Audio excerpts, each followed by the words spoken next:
The following is a CNN special report.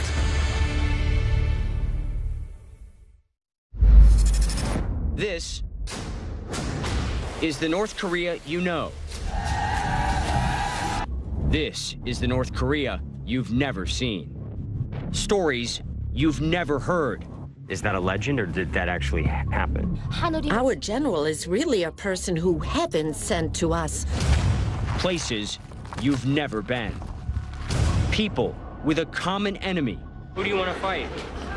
To fight the sworn enemy, Americans. What if I told you I'm an American? Do you want to shoot me too? Unprecedented access. Hidden from the world until now. Come with me to the secret state inside North Korea.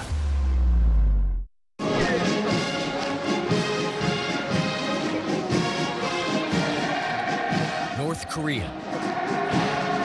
A nation holding its nuclear sword over the U.S. and its allies, threatening to strike at any time. A society in a constant state of readiness for war.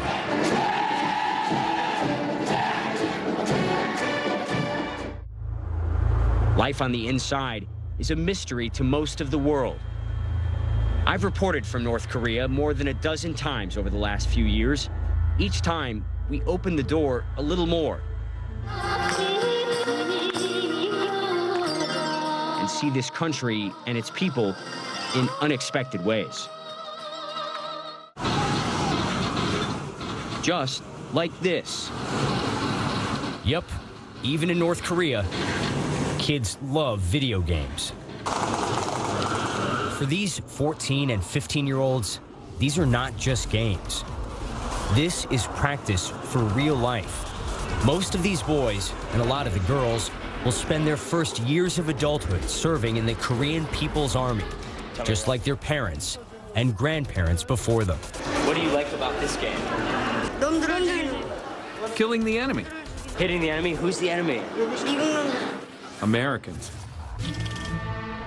This hatred of Americans stems from the Korean War.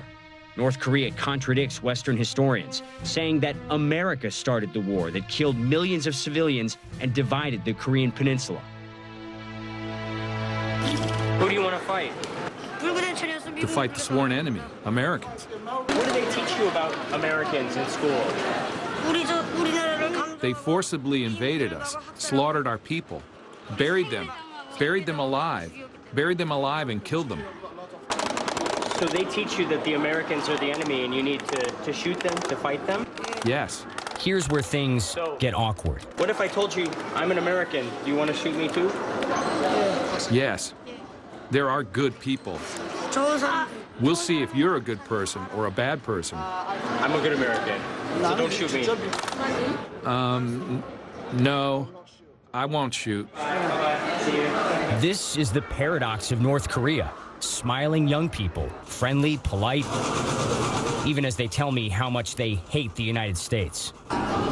From their earliest years, these children are told America could attack at any time, told they must prepare for the next war. In North Korea, government minders watch our every move and restrict what we can film, even if this is what we want to see. High school students horsing around at the beach. I can't help but wonder, what do they actually know about America? Are you a Portland fan? Are you an NBA fan? No, I just wear it to play sports. Have you ever heard of Portland? Or Haven't heard of it. have you ever seen any American movies or heard any American music? No. Ever heard of Facebook or Twitter or Instagram? No, not at all. These teens have been told Americans act and look scary. What would you expect from an American? What would you expect an American to be like? Big nose with a hairy chest. Big nose and hairy chest, huh? Well, I don't have a hairy chest. You tell me, do I have a big nose? With a nose like that, it is sort of. Have you guys ever met an American before? They become visibly uncomfortable when they learn I'm an American. I'm the first one they've ever met. Well, I won't interrupt your game any longer. Thank you very much. It was nice to meet you guys. Next, our government minders want us to see this place. the Songdo-wan International Children's Camp in Wonsan, considered the best in North Korea. Entire school classes compete for a chance to spend 2 weeks at camp. Many of these kids have never seen anything like it. But this is something they know well. The first thing you see when you walk into this camp, this statue. Everything here, just like everywhere else in North Korea, centers around the leaders. These children have been taught a fierce loyalty to their nation's leaders, all members of the Kim family. Photos and statues are everywhere. Songs of praise are staples.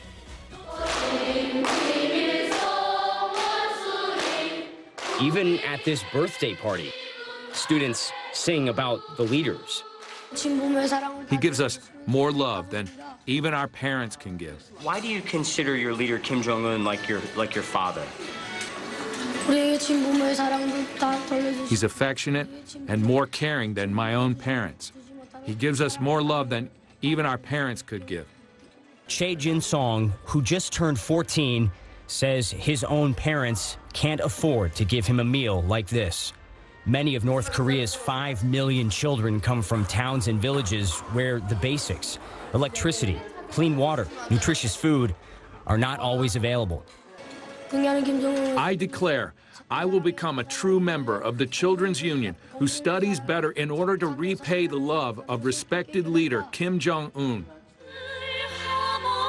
These young people are the future of North Korea, an entire generation brought up to worship their supreme leader. No skepticism, no dissent, no questions, only loyalty for life.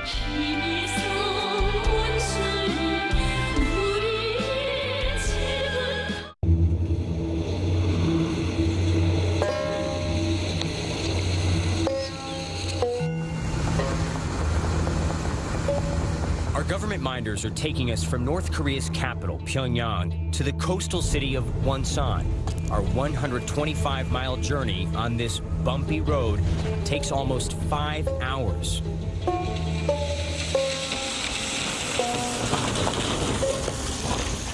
We've been driving for a couple of hours through the countryside, and we've just gotten stopped at a checkpoint. Already several minutes now, our minders are speaking with the police officer. Not sure what's happening, but he doesn't seem to want to let us pass. Travel here is restricted, and getting stopped can be nerve-wracking. But we're finally allowed to pass. It turns out the concern this time is only about our big van disturbing the roadwork ahead. Driving on, we see men and women laboring in dark tunnels.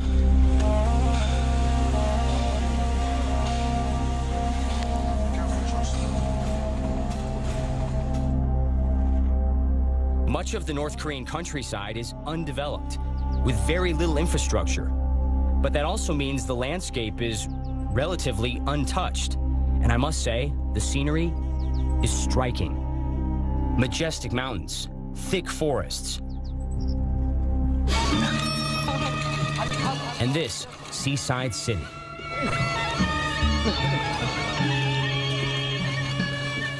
We made it here to Wonsan, a mid-sized industrial city, the 5th largest in North Korea, on the East Coast, popular for tourists, known for great seafood, fishing, and something else. Wonsan is one of North Korea's main missile launch sites, and they've been launching missiles at an unprecedented pace. North Korea even has intercontinental ballistic missiles, potentially nuclear capable, and within striking range of the U.S. for the first time ever. In the 1980s, North Korea's founder, President Kim Il-sung, launched the country's first missile. But since Marshal Kim Jong-un came to power in 2011, he's advanced North Korea's missile and nuclear programs faster than anyone ever predicted. Why do they keep doing this? For one, propaganda. Each launch helps North Korea's leaders project power. But also, missiles are like an insurance policy for the regime, protecting North Korea from the U.S. and its allies. So I have to tell you, your city is very well known around the world because of all the missiles that keep being launched from here. Have you ever heard the missiles? 네, 봤습니다. Of course. Wham! We see it going up. 올라간 거 다 봅니다. Kim Un-taek has lived here in Wonsan his whole life. As a North Korean, when you see these missiles in the sky, what message does that send to you? 긍지를 It 생각. gives me great pride. So did this massive military drill along the beach, personally supervised by Kim Jong-un. Many North Koreans don't even understand why the U.S. and the world feel threatened. 그런데 이거 지금 왜 우리가 이거 미사일도 쏘고? Why is the Trump administration constantly imposing sanctions and stuff when we are doing these missile launches, and all for our own defense capability? We're defending ourselves. Is there any criticism, anything you'd like to see your leader or your government do differently? 예? Nothing at all. I'm so satisfied. 그건 Keep in mind, during all my trips, I've never heard anyone criticize the authoritarian government. North Korea has zero tolerance for dissent of any kind. What happens to people who break the rules? The United Nations says, hidden in the hills, the country has a network of prison camps where torture and executions are common. North Korean officials deny the allegations. They do say criminals are punished appropriately.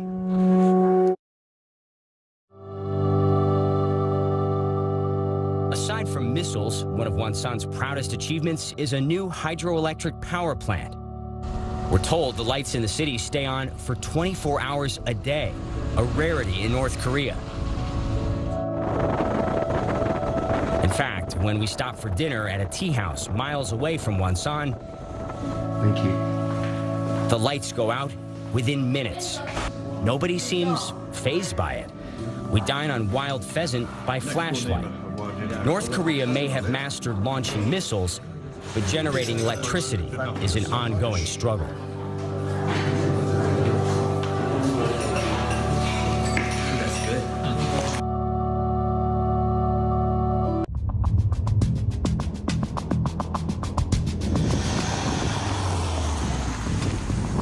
We've traveled to parts of North Korea that few foreigners have ever seen.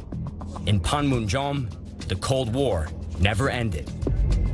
The quiet countryside surrounding this area is riddled with landmines. No filming is allowed on the roads here. Now, our government minders are letting us do a little souvenir shopping. I've never seen a gift shop like this.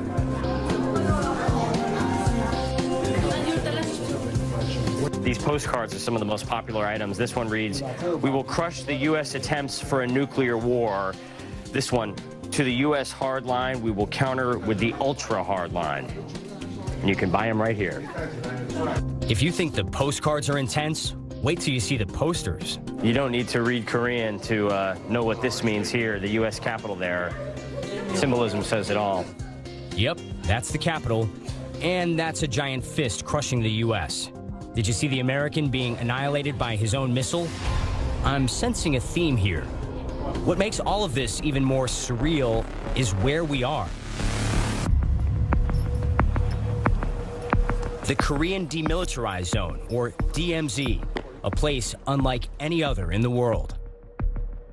To understand the DMZ, we need to go back to the end of World War II. The Soviets and Americans divided Korea just like they did Germany. And the Korean War set the two superpowers against each other, with Koreans caught in the middle. 3 million of them died. Technically, the war never ended. An armistice agreement left North and South Korea facing each other down across the 38th parallel, the DMZ. My tour guide is North Korean Lieutenant Colonel Hwang Myung-jin. When you actually live here, does it feel tense? Do you feel like you're on the brink of a war? I think it's not an exaggeration to say we are living at the brink of war, given that we are constantly receiving threats of war. South Korean and American soldiers staring down North Korean soldiers and vice versa. They call this the demilitarized zone, but it's the exact opposite. Both sides have masses of soldiers up and down this heavily fortified border, pointing weapons at each other. It's considered one of the most dangerous flashpoints in the world. And it's getting worse. A lot has changed since I came here back in 2015. More nuclear tests, dozens of missile launches. Does it feel more tense now? Yes, we can say the state of affairs is more tense, but it's rather the United States' continued hostile policy against North Korea reaching its peak. If you got the order right now, what would the military do? As soon as we receive the order from our Supreme Commander, we will liberate South Korea and we will turn the U.S. mainland into a sea of fire. Maybe it's time to change the subject. The Lieutenant Colonel and I are both the same age, 36, but our lives couldn't be more different. Still, we must have some common ground. What's your favorite kind of music? My favorite song is our Eternal Revolutionary Song, the song praising our general, Kim Jong-un.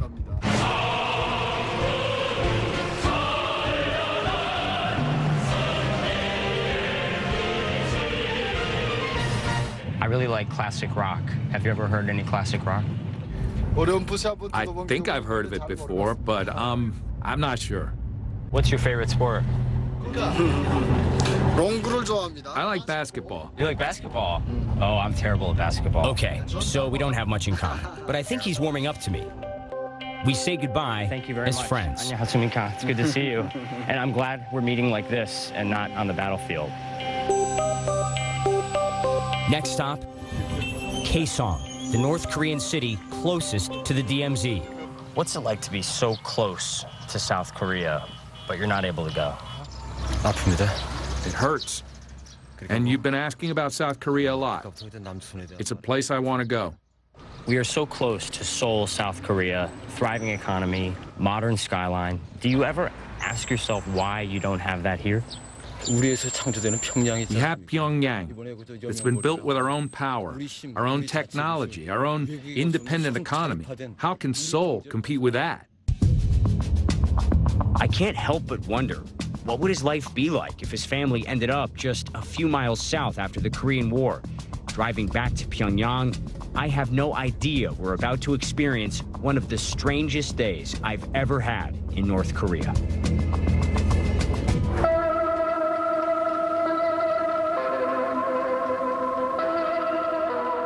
It begins like every other morning in Pyongyang.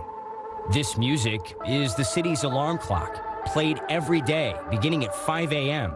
to commemorate the sacrifices of North Korea's leaders. We head to the Pyongyang International Airport for the arrival of a VIP. Dennis Rodman has been invited back for another round of so-called basketball diplomacy. Dennis, are you bringing a message from President Trump to North Korea's Supreme Leader Kim Jong-un? I'm just here to come see some friends and have a good time. Distracted by the Rodman circus, we have no idea a secret handover is happening at the Pyongyang airport. American college student Otto Warmbier is quietly put on a U.S. government plane, a final, sad chapter in a story that began a year and a half ago. Thank you for the government of the DPR Korea for your forgiveness. Warmbier came here on a private sightseeing tour. After a night out on the town to celebrate New Year's Eve, the University of Virginia student was accused of trying to steal a propaganda banner from the wall of his hotel. For that, he got a 15-year sentence. Soon after, mysteriously, he ended up with a brain injury. In North Korea, Otto Warmbier has been released. Let's go straight to our Will Ripley. This was one of the hardest reports I've ever had to give. I'd spoken just weeks earlier with Warmbier's parents. At the time, they had no idea about their son's condition. But this reunion is not the happy reunion that his family had been hoping for as recently as a week ago, because that is when they learned, according to a family statement, that Otto Warmbier has been in a coma since March of 2016. In June of 2017, he returned to his hometown near Cincinnati, Ohio, in a vegetative state. Otto Warmbier died 6 days later. He was 22. As I'm writing this, at least 3 other Americans remain in North Korean custody. The State Department has since banned most U.S. citizens from traveling here. The stakes have never been higher.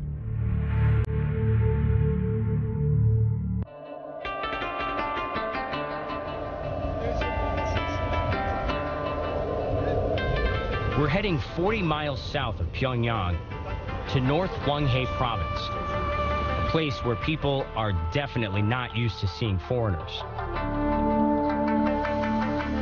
Hello. Even getting permission to come here is complicated. Oh. There's a lot of discussions that are happening, making sure that we're going to the right place, speaking to the right people. But we're not headed for a sensitive military site or secret prison camp. What we want to see is a farm. Farming is a sensitive subject in North Korea.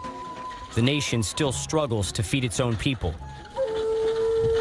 Limited farmland and a significant drought could put millions at risk. The United Nations World Food Program estimates 70% of the population, nearly 18 million North Koreans, don't have a sufficiently diverse diet. They survive on basic staples, rice, porridge, fermented cabbage called kimchi. Beef, chicken, and pork are often too expensive. This handful of farmers seems to be putting on a demonstration for our benefit. After they finish, I try to ask them some questions. Most of the group is camera shy. But Yoon Myung-gun has plenty to say. The thing I am fond of is, for us farmers, is the land. Just taking care of the land. How long have you been doing this? It's been about 10 years since I came here. What's the farthest that you've ever traveled from home? Not that far. If you could leave North Korea and go to any other place in the world, where would you like to visit? I want to visit the U.S. Her answer surprises me. No North Korean has ever told me they want to visit the United States.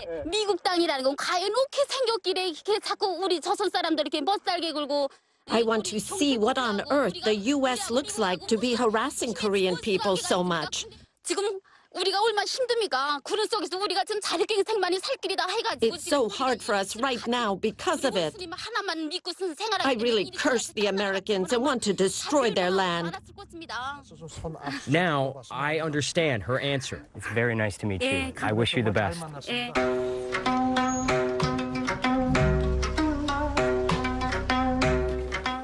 So now we're being taken to a family's home. This is a family that has been selected for us. Like most families in this farming co-op, they grow their own crops in the front yard, offering to share some of their food with us. They tell me this is a typical lunch. Ooh, it's got a kick to it. It's strong. Duck eggs, bean paste, and rice, wrapped in lettuce with garlic and spices. Simple, healthy, delicious. A lot of people in the outside world think that people in North Korea still are starving. How is the food supply now? I ask about a time most North Koreans didn't have enough to eat. The North Korean famine of the late 1990s. Hundreds of thousands, possibly millions of North Koreans died of starvation. We ate tree bark after going up to the mountain for food and wondered just how long we'll have to do this, but it's not a problem now compared to that. This is all homegrown. After farming for a year, we get rice and money to live off of, which is great. This house, I got it for free. Kim Gyo-son gives me a tour. Like every North Korean living room, there are portraits of the late leaders. This is a photo of our family and the general when he came to visit. You have a DVD player here. What kind of DVDs do you like to watch? Cooking and lifestyle, new songs, movies. I watch a lot of them. Have you ever seen any Western movies? 무슨 외국 영화, 소방 영화들 본 적은 없습니까? 우리 그거 안 봅니다. Oh, we don't watch them. We wouldn't even if we could. He does watch state TV, and he listens to propaganda broadcasts on the radio. But his favorite ritual, like many of his generation, reading the newspaper. How important is the state media to getting information about what's happening? It's very important. It gets broadcast right away to everyone through television and newspapers on that day. The reaction is amazing. So what do you know about President Trump? What have you heard about him? My opinion from reading the newspaper, I think President Trump is an impulsive person. I think he's impulsive and not calm. And so he's losing the trust of the American people. Trust, something so few Americans have in politicians and the media. But what about here in North Korea? Here, the message is tightly controlled. The leader is almost always the lead story, and there's only one source of information, the government. So you believe everything you read in the paper? Yes, we believe it, 100%. Ask anyone, and they'll give you the same answer. No fake news in North Korea.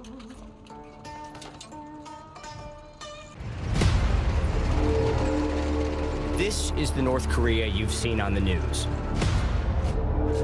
The North Korea they want you to see. Goose-stepping, chest-puffing displays of national unity and military might.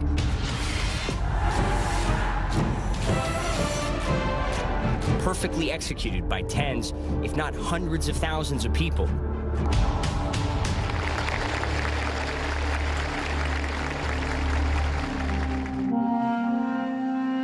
What you don't see, countless hours of mandatory practice before work, after school, on Sundays, in the rain and the cold.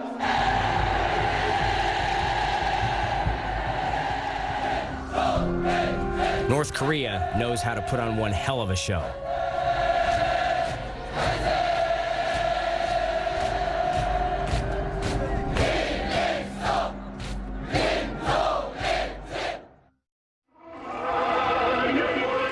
This is a much more modest version. Bright and early each morning, these women are out waving flags to motivate fellow citizens to work harder. Discipline, dedication, revolutionary fervor. It's all expected if you're one of around 3 million North Koreans allowed to live in Pyongyang. We get a rare view from above, flying over the city in a Soviet-era helicopter. Pyongyang has a surprisingly colorful, modern skyline. Sure, it's full of grandiose monuments, idolizing the late supreme leaders, the ruling Workers' Party of Korea, the Juche ideology of self-reliance. But recent years have seen a slew of new construction projects, futuristic buildings, skyscrapers, all pet projects of their supreme leader, Kim Jong-un. He ordered North Korean soldiers to build this entire street of residential high-rises in 1 year. Top party officials give all the credit to their leader for his tireless work.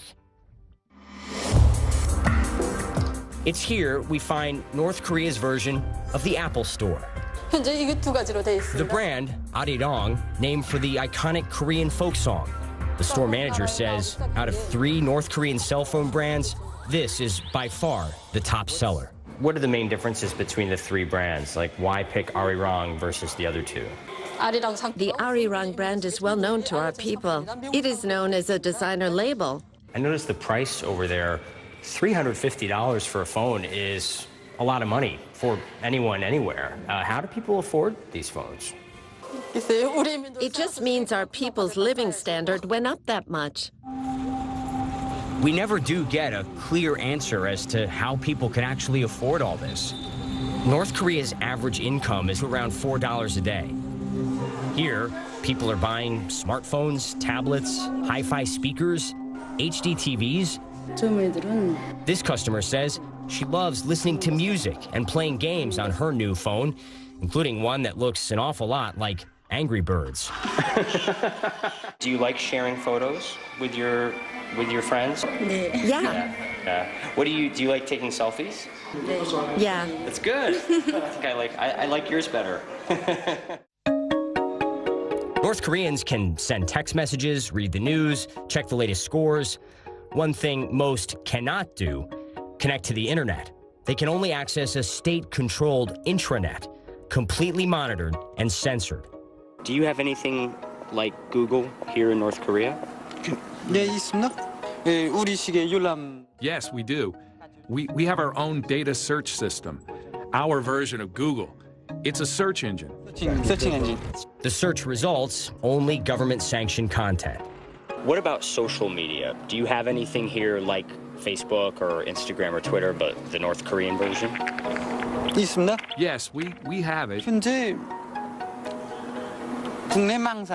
It's currently only being used on computers, but we're still working on developing it in our own way for cell phones. Next, we visit a North Korean department store where filming is usually strictly forbidden. We see people buying groceries, mostly North Korean products like Taedonggang beer, also plenty of brands you might recognize, usually Chinese imports. China continues to trade heavily with North Korea, despite international sanctions. You can find designer fashions, high-end appliances, and on the top floor, there's a huge food court. We see people piling their plates with all kinds of Korean food. Yes, I did try the fish head. I also tried the American-style fast food, complete with pretty familiar packaging. Doesn't get more American than French fries and milkshakes. Even the color scheme. It's actually good. After lunch, more shopping. All the art in North Korea is state-sanctioned, which means a lot of landscapes, and plenty of Siberian tigers, considered an unofficial national symbol. Pyongyang has a growing consumer class, and for them, living standards are improving under Kim Jong-un. The North Korean economy grew by almost 4% in 2016, according to South Korean central bank estimates.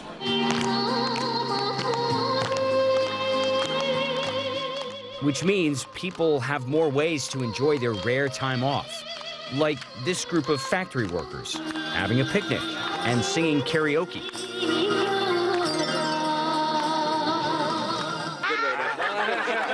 Cheers. They're happy to share their meal with us and seem even happier to let loose. We expect North Koreans to work hard. This, we don't expect.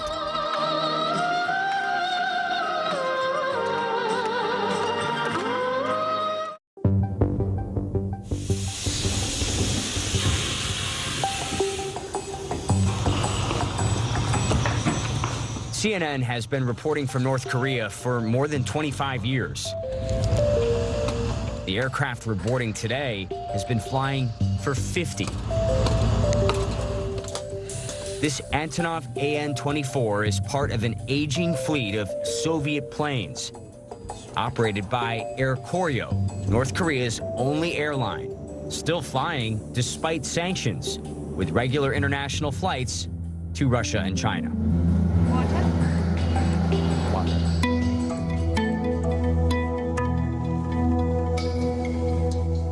Our flight takes us 400 miles north of Pyongyang, to a place CNN has never been allowed before. As a Western journalist, even setting foot here is extraordinary.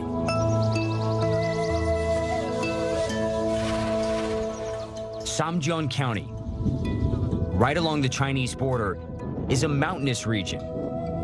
North Korea's nuclear test site is in the very next province. We're not here for nuclear tests. We're here for Mount Paektu, the highest point on the Korean peninsula, also an active volcano.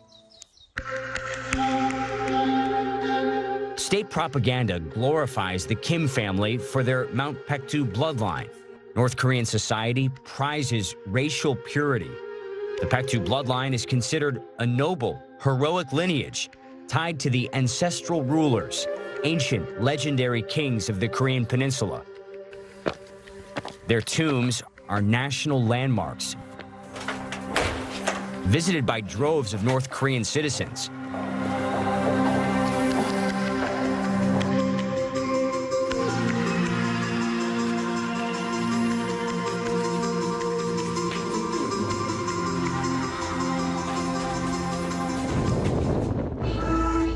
But the ultimate journey is to the mountain itself, still hours away on bumpy dirt roads.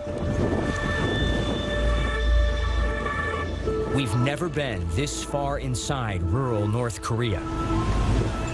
Can we take pictures? No? No.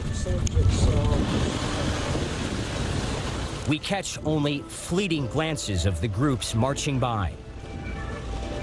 Quick peeks at the living conditions in these deep rural areas.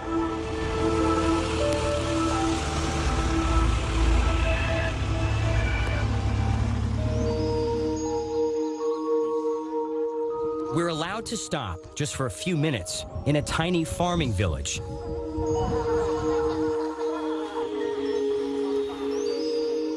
The children on their way home from school are amused. It's quite possible they've never seen anyone who looks like me.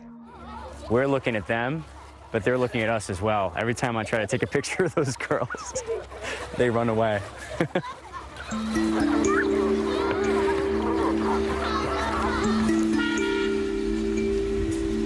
We eventually make it to this sleepy town.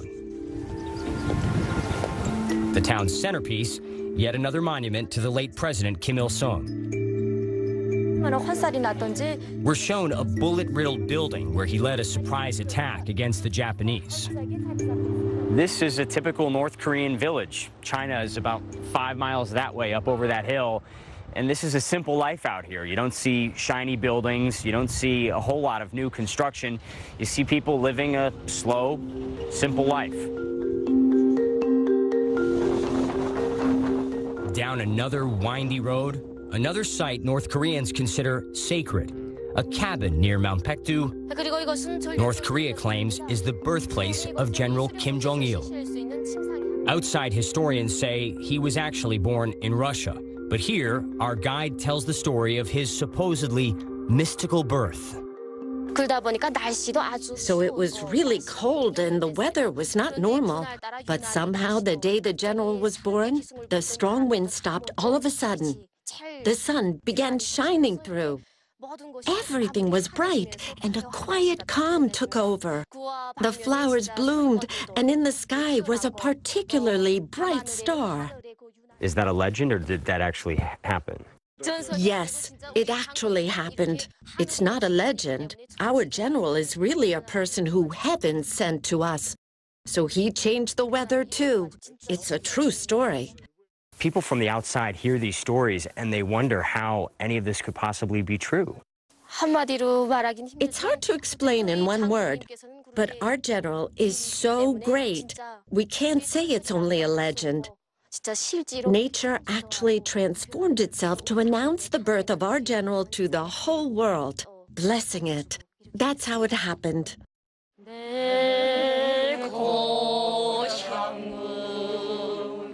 I realize, for North Koreans, this is their faith, just like the Bible, Quran, or Torah.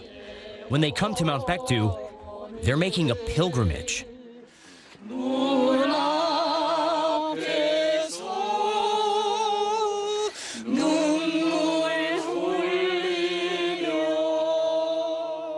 Why is this place so special and meaningful for you?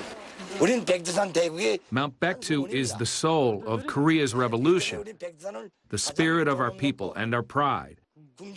We are members of the great country of Baekdu.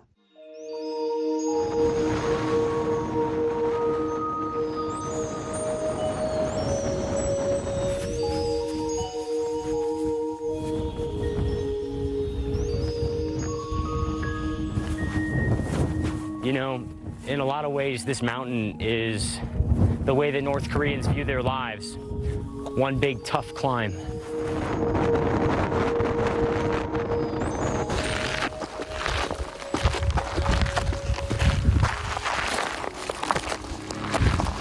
As we reach the top, one of the most breathtaking views I've ever seen.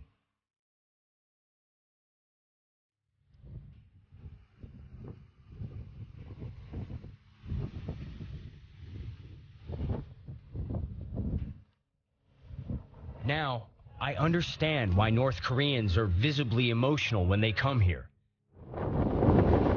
Mount Paektu symbolizes their achievements. Yeah, nice to meet you. After more than a dozen trips to North Korea, I can't help but believe, at heart, we share the same hopes, the same struggles for food and shelter, for safety and security, to learn and to live.